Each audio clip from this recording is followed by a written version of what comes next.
ଏବେ ଆଞ୍ଚଳିକ ପାଣିପାଗ ବିଜ୍ଞାନ କେନ୍ଦ୍ର ପକ୍ଷରୁ ଏକ ବଡ଼ ଖବର ସାମ୍ନାକୁ ଆସିଛି। ତେବେ ବର୍ତ୍ତମାନ ଯାହା ସୂଚନା ମିଳିଛି, ବଙ୍ଗୋପସାଗର ସୃଷ୍ଟି ହୋଇଛି ଲଘୁଚାପ କ୍ଷେତ୍ର। ଉତ୍ତରାଞ୍ଚଳ ଓ ଦକ୍ଷିଣ ଓଡ଼ିଶା ଉପକୂଳରେ ଏହି ଲଘୁଚାପ କ୍ଷେତ୍ର ସୃଷ୍ଟି ହୋଇଛି। ଲଘୁଚାପ ପ୍ରଭାବରେ ରାଜ୍ୟର ବିଭିନ୍ନ ସ୍ଥାନରେ ବର୍ଷା ହେବାର ସମ୍ଭାବନା ରହିଛି। ଭୁବନେଶ୍ୱର ସ୍ଥିତ ଆଞ୍ଚଳିକ ପାଣିପାଗ କେନ୍ଦ୍ର ପକ୍ଷରୁ ଟ୍ୱିଟ୍ କରି ଏହି ସୂଚନା ଦିଆଯାଇଛି। ଏନେଇ ଓଡ଼ିଶାର କେଉଁ ସବୁ ଜିଲ୍ଲାରେ ଅଧିକ ବର୍ଷା ହେବାର ସମ୍ଭାବନା ରହିଛି, ଏହା ସହିତ ଓଡ଼ିଶା ପ୍ରତି କେତେ ମାତ୍ରାରେ ବିପଦ ରହିଛି, ସେ ନେଇ ଭିଡ଼ିଓରେ ସମ୍ପୂର୍ଣ୍ଣ ଅପଡେଟ୍ ଜାଣିବା। କିନ୍ତୁ ତା ପୂର୍ବରୁ ଭିଡ଼ିଓକୁ ଗୋଟେ ଲାଇକ୍ କରନ୍ତୁ ଏବଂ ଭିଡ଼ିଓଟିକୁ ଆପଣମାନଙ୍କ ସାଙ୍ଗସାଥୀମାନଙ୍କୁ ଅଧିକରୁ ଅଧିକ ମାତ୍ରାରେ ସେୟାର କରନ୍ତୁ।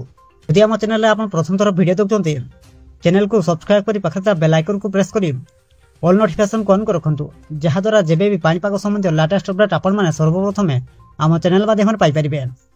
ତେବେ ଚାଲନ୍ତୁ ଲେଟ୍ ନକରି ଖବର ଉପରେ ଫଟାଫଟ ନଜର ପକାଇବା। ପାଣିପାଗ କେନ୍ଦ୍ରର ସୂଚନା ଅନୁସାରେ ଲଘୁଚାପ ପ୍ରଭାବରେ ରାଜ୍ୟର ବର୍ଷା ଲାଗି ରହିବ।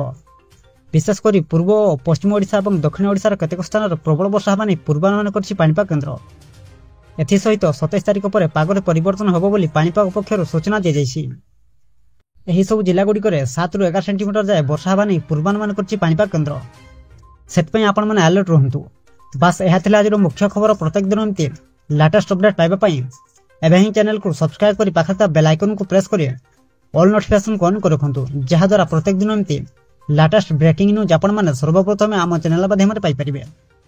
ବ୍ୟୁରୋ ରିପୋର୍ଟ, ଜାଗରଣ ଟିଭି।